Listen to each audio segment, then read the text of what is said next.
शुक्लांबरधरं विष्णुं शशिवर्णं चतुर्भुजं प्रसन्नवदनं ध्यायेत् सर्वविघ्नोपशान्तये अगजाननपद्मार्कं गजाननमहर्निशम् अनेकदन्तं భక్తానాం ఏకదంతముపాస్మహే. ఈరోజు 7 శనివారాల వ్రత కథ గురించి తెలుసుకుందాం. నా పేరు చావలి ఉమాసుందరి. ఈ 7 శనివారాల వ్రత ఎలా చేయాలి, ఎందుకు చేయాలి, ఎవరు చేశారు, ఎవరికి ఏ ఫలితం వచ్చింది, దాని గురించి వివరం తెలుసుకుందాం. 7 శనివారాల కథ ఏంటండి? అఖిలాండ కోటి బ్రహ్మాండ నాయకుడు ఆ 7 కొండలవాడు అమ్మవారి గురించి మనం తెలుసుకోవాలి.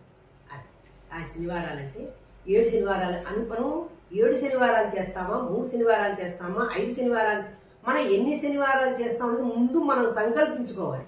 కానీ 7 శనివారాలు చేయటం వాస్తవం. 7 శనివారాలు నాయన స్వామి దగ్గరికి వచ్చి ముందుగా పొద్దున్నే చక్కగా ఇల్లు వకేళ్ళన్నీ శుభ్రం చేసుకుని తలస్నానం చేసి చక్కగా శుభ్రమైన బట్టలు కట్టుకుని, అంటే కొంతమంది ఏమంటారంటే నల్లని బట్టలు కట్టుకోవాలంటారు, కొంతమంది పసుపచ్చ బట్టలు కట్టుకోమంటారు, దీక్షా వస్త్రాలు లేని మీ వీలును బట్టి చేసుకోండి. భక్తి శ్రద్ధ ముఖ్యం ఇందులో. అది కట్టుకుని చక్కగా స్వామి దగ్గరికి వచ్చి పూజా మందిరం దగ్గరికి వచ్చి స్వామి వారికి ముందు మనం నమస్కరించుకోవాలి. ఏమని? నాయన మహానుభావ అఖిలాండ కోటి బ్రహ్మాండ నాయక 7 కొండలవాడ, నేను 7 శనివారాల వ్రత కథ చేద్దాము అని నిర్ణయించుకున్నాను నాయన. నా మనసులో ఈ కోరిక ఉంది. ఏది? అమ్మాయికి పెళ్ళో, కొడుకు పెళ్ళో, లేకపోతే పొలం తగాదాలు, లేకపోతే ఉద్యోగము, వ్యాపారము, ఆర్థిక సమస్య, ఏదో మానసిక ఆరోగ్య సమస్య, మనకి ఏ సమస్య ఉంటే ఆ సమస్యని ఆ భగవంతుడి ముందు చెప్పుకోవాలి. మనకి ఏదైనా కడుపులో బాధ ఉంటే ఎవరికన్నా చెప్పుకుంటే మన బాధ తీరుతుంది కదండి.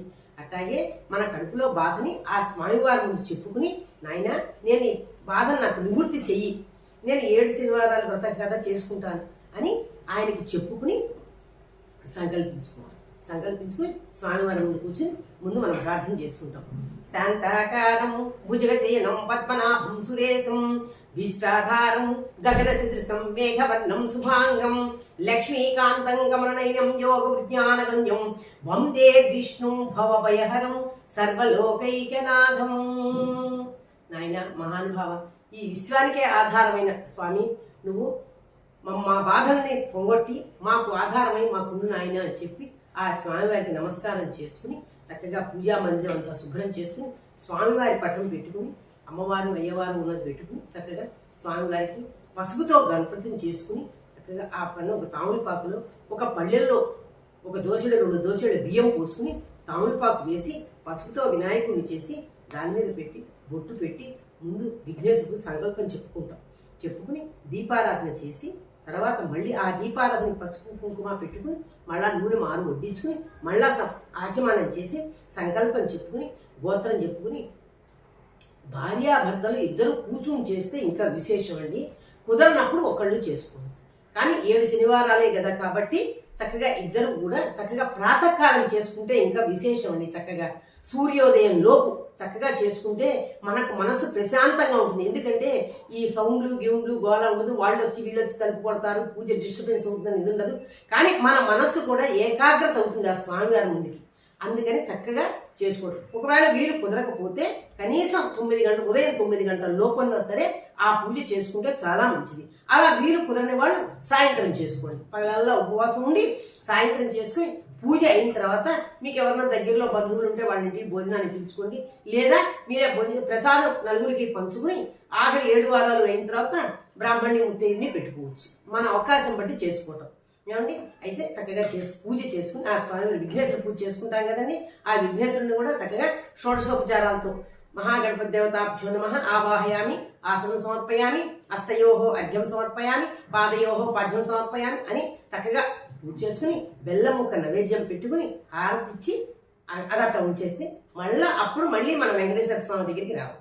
వచ్చి మళ్ళా స్వామిని ఇప్పుడు ప్రార్థన చేసుకున్నాం కదా శాంతాకారం, అట్లాగే స్వామివారికి పూజ చేసుకుని నమస్కారం చేసుకుని స్వామివారికి పూజ చేసుకోవాలి. నాయన మహానుభావ, నీ సేవకు వచ్చాను, నా ఎందుకు దయ ఉంచి నా బాధలన్నీ పొంగొట్టమని చెప్పి స్వామివారికి మరొకసారి మన కడుపులో బాధ ఉంటే ఇంకా చెప్పుకుంటాం కదండి. అలాగే చెప్పుకుని పూజ చేసుకుని మళ్ళీ ఆచమనం చేసి సంకల్పం చెప్పుకుని స్వామివారికి పూజ చేసుకుని ఈ బియ్య పిండి కాస్త బెల్లము కలిపి జ్యోతులలే 7 జ్యోతులు చేసి ఏడింటిల్లోనూ 7 ఒత్తులు వేసుకోవాలి, 7 దీపాలు వెలిగించాలి. ఆ 7 దీపాలు చక్కగా లేదు 7 చేతులతో చేసుకోలేము అనుకున్న వాళ్ళు ఇటో దీపారాధనకు ఉంది అటో దీపారాధనకు ఉంది పెట్టుకుని ఒక దాంట్లో 3 జ్యోతులు 3 ఒత్తులు, ఒక దాంట్లో 4 ఒత్తులు వేసుకుని వెలిగించుకోవచ్చు. మీ అవకాశం బట్టి చక్కగా 7 పెట్టుకుంటే జ్యోతులతో చేసుకుంటే ఇంకా విశేషం. బియ్యపిండితో అలా 7 శనివారాలు కదండి మనకి అని అది చేసుకుని చక్కగా శంఖం పూలతోనూ తులసి దళాలతోనూ మందార పూలతోనూ స్వామివారికి అధాంగ పూజ చేసి తర్వాత అష్టోత్తరం అమ్మవారికి అయ్యవారికి చక్కగా అష్టోత్తర నామాలు ఇవన్నీ పెడితే లాంగ్ అయిపోతుందని నేను ఇంకా సూక్ష్మంగా చెబుతున్నాను మీకు. అందుకని అమ్మవారికి అయ్యవారికి కూడా చక్కగా అష్టోత్తరాలు చేసుకుని ధూపం దీపం నైవేద్యం కొబ్బరికాయ కొట్టాలి.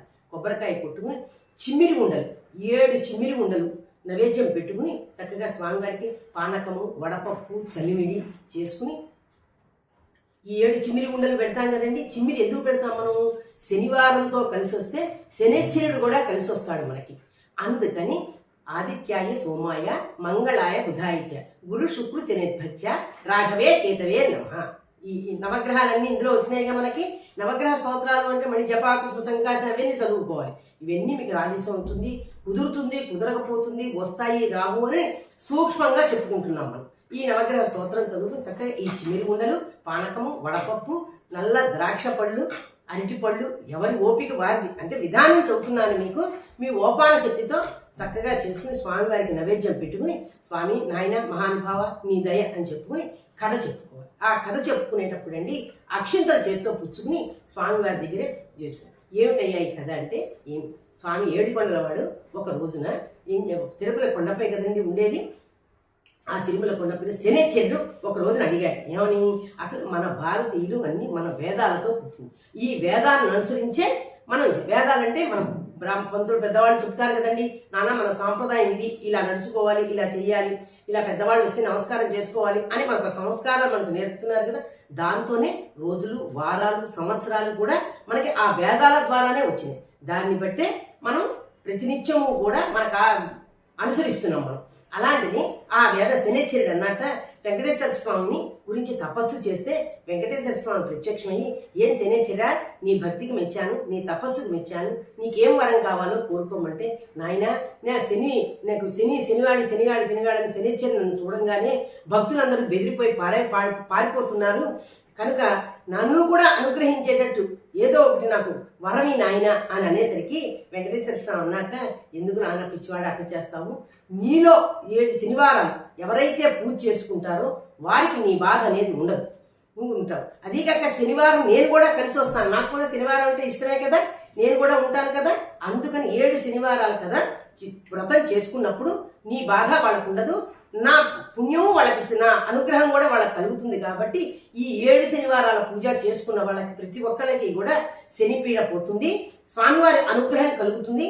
కనుక ఈ 7 శనివారాలు చేసుకోమని చెప్పు నాయన అని చెప్పాడు స్వామివారు. అందుకని ఈ 7 శనివారాల పూజ చేసుకోవటం చాలా విశేషం అన్నమాట. అయితే ఇలా చేసుకుంటూ ఉంటే ఒక రోజున శనివారంలో బ్రహ్మీ ముహూర్తంలో చేసుకోమన్నాను కదండి. చేసుకుంటే ఒక శనివారం నాడు శుభ్రంగా మామూలుగా చెప్పాను ఇందాక పెద్దరాళ్ళు లేచి స్నానం సంధ్య అన్ని చేసుకుని చక్కగా చేసుకోవాలని ఒక రోజున ఇలా 7 శనివారాలు చేసుకుంటే ఒక భక్తుడు దంతుడు అతని పేరు ఏమిటంటేనే ఒక పవిత్ర దంతపతి ఆయన పేరు. ఆ దంతపతి ఆయన చక్కగా వెంకటేశ్వర స్వామి వారికి నిత్యము పూజలు చేస్తూ ఇలా కొన్నాళ్ళు చక్కగా జరుపుకుంటూ పంపంగా కాశీ నుంచి ఒక బ్రాహ్మణోత్తముడు వారి ఇంటికి వచ్చారు. మనమండి భక్తిగా పూజ చేసుకుని ఏకాగ్రతతో ఆ స్వామివారి ముందు ఉంటే ఏదో ఒక రూపంలో భగవంతుడు మన ఇంటికి వస్తాడు. ఒక మనిషి రూపంలోనో, ఒక ముత్తేది రూపంలోనో, ముస్లిం బ్రాహ్మణ రూపంలోనో, లేకపోతే అడుగు భగవతి భిక్షాదేహి అంటూ వస్తూనో ఏదో ఒక రూపంలో భగవంతుడు మన ఇంటికి వస్తాడు. అలాంటిది ఆ కాశీ నుంచి ఒక బ్రాహ్మణుడు వాళ్ళ ఇంటికి వచ్చి ఆ దంపతుల్లో ఉన్న ఆ అమ్మాయిని ఇల్లాల్ని కాకేసి అమ్మ ఒకసారి పుణ్యసాధ్వి ఒకసారి ఇట్లా దగ్గర కూర్చో అని చెప్పాడు. కూర్చోబెట్టుకుని అమ్మ బాగున్నావా, యోగక్షేమాలన్నీ బాగున్నాయి అని చూసి మీ వారి జాతకం నీ జాతకం మీ పుట్టిన తేదీలు ఏమిటి చెప్పండి అని అడిగితే ఆవిడ చెబితే అమ్మ నీ భర్తకి ఇప్పుడు ఆరోగ్యం దెబ్బతినే రోజుల దగ్గరికి వచ్చినాయి, ఆరోగ్యం పోతుంది, మనిషికి ఆయువు తక్కువగా ఉంది, నేను ఒక కథ చెబుతాను, ఒక మంచి మాట చెబుతాను వినండి అని చెప్పి ఈ 7 శనివారాల వ్రత కథ నువ్వు చేసుకుంటే మీ ఆయన దీర్ఘాయుష్మస్తుడు అవుతాడు, అన్ని ఆరోగ్యంగా ఉంటుంది, సకల సంపదలు వృద్ధి చెందుతాయి, పిల్లా పాపలతో మీరు చల్లగా ఉంటారు అని ఈ 7 శనివారాల కథ ఎలా చేసుకోవాలి వివరంగా పొద్దున్నే లేవటం, కాలకృత్యాలు తీర్చుకోవటం, ఇల్లు వాకిళ్ళు శుభ్రం చేసుకుని స్వామివారి మందిరం దగ్గరికి వెళ్ళి ఆ ప్రతిక్ష 7 శనివారాలు శనివారం కూడా ఆ సమానం శనివారం 7 కొండల వాడి గోవిందనామాలు చదువుకోవడం,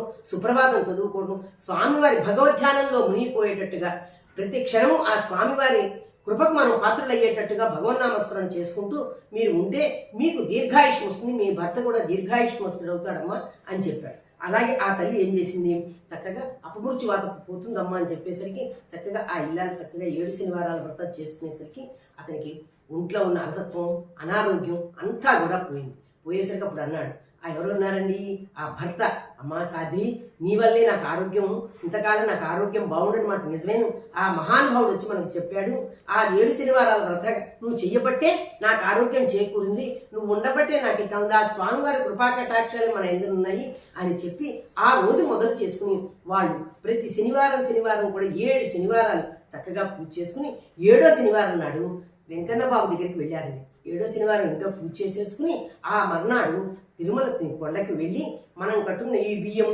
రూపు పెట్టుకుంటాం కదండి, స్వామివారి దగ్గర మన మనసులో ఏదన్నా కోరిక ఉంటే నాకు ఇల్లు కొనుక్కోవాలి, ఒక చిన్న ఇల్లు లాంటిది ఆ స్వామివారి దగ్గర పూజ చేసుకోండి, పాడి పంట పశువులు కావాలనుకోండి ఆవు బొమ్మ పెట్టి పూజ చేసుకోండి, నాకు ఉద్యోగం కావాలి అన్నారనుకోండి ఏదో పుస్తకము వెంకటేశ్వర స్వామి పుస్తకము ఏదో పెట్టుకుని పూజ చేసుకుని ఈ 7 శనివారాలు అయిపోయిన తర్వాత మన మనసులో ఏ కోరిక ఉండి మీదు కట్టామో ఆ మీదుని తీసుకెళ్లి స్వామివారి హుండీలో వెయ్యాలి. అలాంటి ఈ 7 శనివారాన్ని అంత విశేషంగా చేసుకోవటం. అలా పుణ్యవతి భక్తి శ్రద్ధలతో ఏకాగ్రతతో 7 శనివారాలు నిరాటంకంగా చేసింది.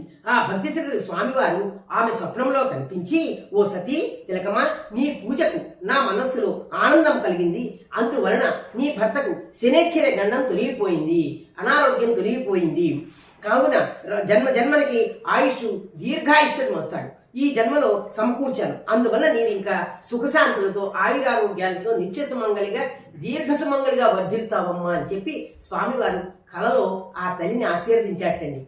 అనంతరం ఆమె ఈ విషయాన్ని తన భర్తకి చెప్పగా ఆయనకి పట్టలేని ఆనందంతో, నారీమణి నీవు భాగ్యదేవతవు, అందుకే పురుషుల కన్నా పూదోడులు మిన్నా అన్నారు. చూడండి, ఇంటిని చూసి ఇల్లాన్ని చూడమంటారు. అట్లాగే ఆడది ఆ ఇంటి భర్త ఆరోగ్యం సమకూరాలన్నా, భర్త ఉద్యోగం రావాలన్నా, భర్తకు మంచి పేరు రావాలన్నా ఇంటికి ఆడదే ముఖ్యం అండి. మన ఇంటి ఇల్లాలి ముఖ్యం. అలాంటి ఇల్లాలి నీ వల్లే నా ఆరోగ్యం సమకూరింది అని చెప్పి ఆ భర్త కూడా ఆమెనే పొగిడాడు. పుణ్యభూమి కర్మభూమిగా వేదభూమిగా చెప్పబడింది. అనంతరం ఒక శుభముహూర్తాన ఆ దంపతులు స్వామివారిని దర్శనానికి తిరుపతి వెళ్లి భక్తి తత్పంతో ఇరువురు 7 కొండలన కాలినడకతో గోవిందనామాలు జపిస్తూ ఎక్కి భూలోకమైన వైకుంఠంకి తిరుమల కొండపై నెలకొని వెంకటేశ్వర స్వామివారిని తనివి తీరా చూసుకుని సాష్టాంగ దండ ప్రమాణములు ఆచరించి ఆ కలియుగ దైవాన్ని మనసారా ప్రార్థించి ఆ స్వామివారి తీర్థ ప్రసాదములన్నీ స్వీకరించి ఇంటికి వచ్చి చక్కగా అన్న సంతర్పణ చేసుకుని బంధుమిత్రులు అందరితో కూడా మళ్ళా స్వామివారి పూజ చేసుకుని ఆ ప్రసాదం మనం తిరుపతి నుంచి తెచ్చుకున్న ప్రసాదం ఏం చేస్తామండి, స్వామివారి ముందు పెట్టుకుని పూజ చేసుకుని నైవేద్యం పెట్టి కానీ మనం అందరికీ పంచం ఆ లడ్డు అది. అట్లాగే మళ్ళీ వాళ్ళు కూడా తిరుపతి నుంచి వచ్చిన తర్వాత స్వామివారి ముందు పెట్టుకుని ఆ లడ్డు ప్రసాదాలన్నీ పెట్టుకుని పూజ చేసుకుని అన్న సంతర్పణ బంధువులందరినీ పిలుచుకుని చక్కగా భోజనాలు పెట్టుకుని ఆ ప్రసాదం అందరికీ పెంచి చక్కగా పంచి అందరూ సుఖశాంతులతో ఉన్నారు. అలాంటి ఈ 7 శనివారాల వ్రతం ప్రతి ఒక్కళ్ళు కూడా చేసుకుని ఆయురారోగ్య ఐశ్వర్యాలు పొందాలని ఆ స్వామివారి కృపా కటాక్షాలకి మన అందరం కూడా ఉండాలని ఆ భగవంతుడిని ప్రార్థిస్తూ ఏడుకొండలవాడ వెంకటరమణ గోవింద గోవింద.